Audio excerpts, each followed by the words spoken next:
നമസ്കാരം. നിയമവേദിയുടെ മറ്റൊരു എപ്പിസോഡിലേക്ക് സ്വാഗതം. ഇന്നത്തെ വിഷയം വിവാഹമോചനം സംബന്ധിച്ച നിയമങ്ങളാണ്. ഈ വിഷയം സംസാരിക്കുന്നതിനായി ബഹുമാനപ്പെട്ട ഹൈക്കോടതി അഭിഭാഷക അഡ്വക്കേറ്റ് അനിത നായർ നമ്മോടൊപ്പമുണ്ട്. നിയമവശങ്ങളെ പറ്റിയുള്ള സംശയങ്ങൾക്കായി നിങ്ങൾക്കും വിളിക്കാം. അപ്പോൾ നമുക്ക് ഇതേ സംബന്ധിച്ചുള്ള സംശയങ്ങളിലേക്ക് കടക്കാം. നമസ്കാരം. ആദ്യമായി പറയട്ടെ, വിവാഹമോചനം പ്രോത്സാഹിപ്പിക്കാനുള്ള വേദിയല്ല. വിവാഹമോചനം ഇന്നത്തെ സാഹചര്യത്തിൽ വിവാഹമോചനത്തെക്കുറിച്ച് ഒരുപാട് സംശയങ്ങൾ ഉയർന്നു വരുന്നുണ്ട്. അതിൻ്റെ ഒരു സംശയ നിവാരണം എന്ന് മാത്രമേ ഉള്ളൂ. പരസ്പര സ്നേഹത്തിലും ബഹുമാനത്തിലും കുഞ്ഞുങ്ങളെയൊക്കെ ഓർത്ത് എല്ലാവരും അങ്ങോട്ടും ഇങ്ങോട്ടും പ്രശ്നങ്ങളൊന്നും ഉണ്ടാകാതെ ബന്ധങ്ങൾ നിലനിർത്തി പോവുക. അപ്പോൾ ഞങ്ങളുടെ ആദ്യത്തെ ചോദ്യം, ഇന്നത്തെ കാലത്ത് വിവാഹമോചനങ്ങൾ വർദ്ധിച്ചു വരികയാണല്ലോ, അതിന്റെ കാരണങ്ങൾ എന്തൊക്കെയാണ്? കേരളത്തിൽ വിവാഹമോചനം വളരെയധികം വർദ്ധിക്കുന്നുണ്ട്. ഒരു മണിക്കൂറിൽ 5 വിവാഹമോചനങ്ങൾ നടക്കുന്നു. 1980-90 കാലം കമ്പയർ ചെയ്യുമ്പോൾ 1980-ൽ ഒരു വർഷം ജില്ലാ കോടതിയിൽ 1 വിവാഹമോചനമായിരുന്നു. ഇപ്പോൾ കേരളത്തിൽ ഒരു മണിക്കൂറിൽ 5 വിവാഹമോചനം. ഞെട്ടിപ്പിക്കുന്ന സംഭവമാണ്. ഇതിന് വ്യത്യസ്തമായ കാരണങ്ങളാണ്.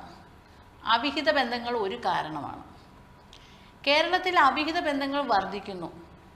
പിന്നെ പേഴ്സണാലിറ്റി ഡിസോർഡർ, ജീവിക്കാൻ സ്ത്രീകൾ സ്വയം പ്രാപ്തരായി എന്ന ചിന്താഗതി, പിന്നെ ലഹരി മരുന്നിൻ്റെ അമിത ഉപയോഗം, ഇങ്ങനെ വ്യത്യസ്തമായ സാഹചര്യം, ഇതെല്ലാം ഡൈവേഴ്സിന് കാരണമാണ്. ജോയിന്റ് ഡൈവേഴ്സ് ലഭിക്കാൻ എത്ര സമയം എടുക്കും? ജോയിന്റ് ഡൈവേഴ്സിൻ്റെ കൂളിംഗ് ഓഫ് പീരീഡ് 6 മാസമാണ്. പക്ഷേ ബഹുമാനപ്പെട്ട സുപ്രീം കോടതി ഓർഡർ പ്രകാരം ഇപ്പോൾ പെറ്റീഷൻ ഫയൽ ചെയ്ത് ഉടനെ അടിയന്തരമായി ഡിവോഴ്സ് വേണമെന്ന് ഒരു പെറ്റീഷൻ നമ്മൾ കോടതിയിൽ ഇട്ടാൽ അത് ആ കോടതി അക്സെപ്റ്റ് ചെയ്ത് എത്രയും പെട്ടെന്ന് വിവാഹമോചനം ലഭിക്കും. കുറച്ചു മുമ്പ് കൂളിംഗ് ഓഫ് ടൈം എന്ന് പറഞ്ഞില്ലേ, പ്രേക്ഷകർക്ക് വേണ്ടി എന്താണ് കൂളിംഗ് ഓഫ് ടൈം എന്ന് പറയാമോ? പറയാം. ഒന്നുകൂടി ചിന്തിക്കാനുള്ള ടൈമാണ്. അത് ഒരു മാൻഡേറ്ററി കൗൺസിലിംഗ് പ്രൊസീജിയർ ഉണ്ടാകും. കൗൺസിലിംഗ് വഴി ഡൈവേഴ്സ് വേണ്ടെന്ന് വയ്ക്കുന്ന ആൾക്കാരുമുണ്ട്. കുടുംബ കോടതിയിൽ ഫയൽ ചെയ്യാവുന്ന വിവിധ തരം കേസുകളെ പറ്റി ഒന്ന് വിശദീകരിക്കാം. കുടുംബ കോടതി ഡൈവേഴ്സിന് മാത്രം ഉള്ളതാണ് എന്നുള്ള ധാരണ തെറ്റാണ്. കുടുംബ കോടതിയിൽ ജീവിതം പുനഃസൃഷ്ടിക്കാനുള്ള കേസുകൾ നൽകാം. പിന്നെ return of gold, money and article, ഇപ്പോൾ പെൺകുട്ടിയുടെ വിവാഹത്തിന് മാതാപിതാക്കൾ നൽകുന്ന പണമോ സ്വർണങ്ങളോ ഭർത്താവോ ഭർത്താവിൻ്റെ വീട്ടുകാരോ കൈക്കലാക്കിയാൽ ഇതൊക്കെ അന്യായമായി കൈവശം വെച്ചതിൽ അവരുടെ പ്രോപ്പർട്ടി ടെമ്പററി അറ്റാച്ച് ചെയ്യാവുന്നതാണ്. അതുപോലെ കുട്ടിയുടെ കസ്റ്റഡി കുട്ടി അമ്മയുടെ അടുക്കാണെങ്കിൽ അച്ഛന് കുട്ടിയെ സന്ദർശിക്കണം, അതിനുള്ള ഹർജി നമുക്ക് ഫയൽ ചെയ്യാം. പിന്നെ കോമ്പൻസേഷൻ ഹർജികൾ ഭാര്യയ്ക്കും മക്കൾക്കും ചിലവിന് കൊടുക്കാനുള്ളത്, അതുപോലെ കുടുംബ കോടതി മുഖേന കേസുകൾ നമുക്ക് ഫയൽ ചെയ്യാവുന്നതാണ്. അതേപോലെ ഈ ജുഡീഷ്യൽ സെപ്പറേഷൻ എന്ന് പറഞ്ഞാൽ എന്താ? ജുഡീഷ്യൽ സെപ്പറേഷൻ എന്ന് പറഞ്ഞാൽ അതൊരു വേഴ്സ് സിറ്റുവേഷനാണ്.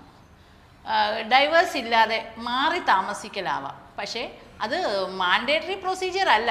കമ്പൽസറിയായി പിരിഞ്ഞ് താമസിക്കാൻ ബഹുമാനപ്പെട്ട കോടതി ഒരിക്കലും പറയാറില്ല. ഇപ്പോൾ വിവാഹബന്ധം വേർപെടുത്താതെ മറ്റൊരു പുരുഷനുമായി ജീവിതം ആരംഭിച്ച് ഒരു കുഞ്ഞ് ജനിക്കുകയോ ചെയ്താൽ ആ സ്ത്രീക്ക് ശിക്ഷ വല്ലതും ലഭിക്കുമോ? ബഹുമാനപ്പെട്ട സുപ്രീം കോടതി വിധി പ്രകാരം അഡൾട്ടറി നിയമപരമായി സ്ട്രൈക്ക് ഓഫ് ചെയ്തു കഴിഞ്ഞു. അതിനാൽ ശിക്ഷ ഉണ്ടാവില്ല. പക്ഷേ ഡിവോഴ്സ് പെറ്റീഷൻ ഗ്രൗണ്ടായി ഫയൽ ചെയ്യാവുന്നതാണ്. മറ്റൊരു ബന്ധം കാരണമായി വെച്ച് മാനസികാവസ്ഥ ചൂണ്ടിക്കാണിക്കാവുന്നതാണ്. ഒരാൾക്ക് ഡൈവേഴ്സിന് താല്പര്യമുള്ളൂ, മറ്റേയാൾക്ക് താല്പര്യമില്ല. അങ്ങനെ വരുമ്പോഴുള്ള നിയമവശങ്ങളൊക്കെ ഒന്ന് പറയൂ. പറയാം. പൊതുവെ ജോയിന്റ് ഡൈവേഴ്സ് വിതിൻ 6 months ആണ്. മറിച്ച് ഒരാൾക്ക് മാത്രമേ ഡൈവേഴ്സ് താല്പര്യമുണ്ടെങ്കിൽ ഡൈവേഴ്സ് OP ഫയൽ ചെയ്ത് ഇത് ഓപ്പോസിഷൻ പോയി മറുപടി മടങ്ങി വരാൻ തന്നെ 2 മാസം ടൈം എടുക്കും.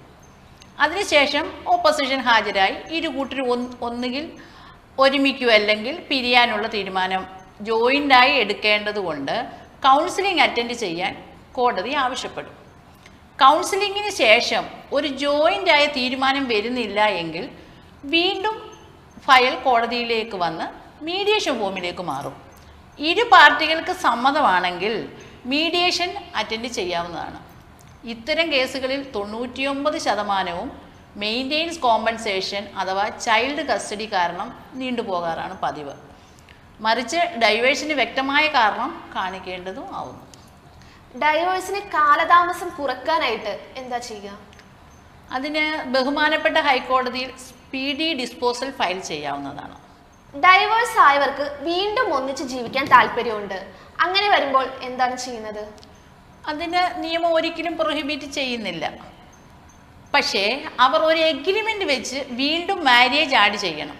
വിവാഹബന്ധം വേർപെടുത്തുന്നത് വളരെ പെയിൻഫുള്ളായ കാര്യമാണ്. ഡൈവേഴ്സ് ചെയ്യാമെന്ന തീരുമാനത്തിൽ എത്തിച്ചേർന്നിട്ടുണ്ടെങ്കിൽ അതിനെപ്പറ്റി ആൾക്കാർക്ക് സംശയങ്ങളുണ്ട്. ഡിവേഴ്സിന് വേണ്ടി കോടതിയെ സമീപിച്ചാൽ കോടതി ഡൈവേഴ്സ് അനുവദിച്ച് തരുമോ? അപ്പോൾ തന്നെ അനുവദിച്ച് തരില്ല, ഉടനെ കോടതി കൊടുക്കാറില്ല. അതായത് കോടതി രണ്ട് ഭാഗവും നോക്കും. എന്തുകൊണ്ടാണ് ഇപ്പോൾ ഭാര്യ ഫയൽ ചെയ്താൽ എന്തുകൊണ്ടാണ് ഡൈവേഴ്സ് ഫയൽ ചെയ്തേക്കുന്നത്? ഭർത്താവാണെങ്കിൽ ഭർത്താവിൻ്റെ ഗ്രൗണ്ട് നോക്കും, എന്തു കാരണം കൊണ്ടാണ് ആവശ്യപ്പെടുന്നത്, അതുപോലെ എന്ത് ഗ്രൗണ്ടിലാണ് ഈ ഡൈവേഴ്സ് പെറ്റീഷൻ ഫയൽ ചെയ്തിരിക്കുക എന്നിങ്ങനെ ഗ്രൗണ്ട്സ് ഒക്കെ നോക്കിയിട്ടാണ് ഡിവേഴ്സ് പെറ്റീഷൻ ഫയൽ ചെയ്തത്. ഡിവേഴ്സ് കൊടുക്കുകയോ വേണ്ടയോ എന്ന് തീരുമാനിക്കുന്നത് കോടതിയാണ്. മ്യൂച്വൽ ഡൈവേഴ്സ് ആണെങ്കിൽ ഇത്തരം ക്വസ്റ്റ്യൻ വരുന്നില്ല. ചില സിറ്റുവേഷനിൽ കോടതി ഡിവേഴ്സ് കൊടുക്കാറുമില്ല. ഇപ്പോൾ ഭാര്യ അല്ലെങ്കിൽ ഭർത്താവ് 4 വർഷമായി മാറി നിൽക്കുക, അത് ഡൈവേഴ്സായിട്ട് കണക്കാക്കാൻ പറ്റത്തില്ല. കോടതിയിൽ ഫയൽ ചെയ്ത് കോടതിയുടെ ഉത്തരവ് പ്രകാരമേ ആ ബന്ധം ഡൈവേഴ്സ് ആകൂ. അതുപോലെ നമ്മൾ ആഗ്രഹിക്കുന്ന സമയത്തൊന്നും നമുക്ക് ഡൈവേഴ്സ് ലഭിക്കില്ല.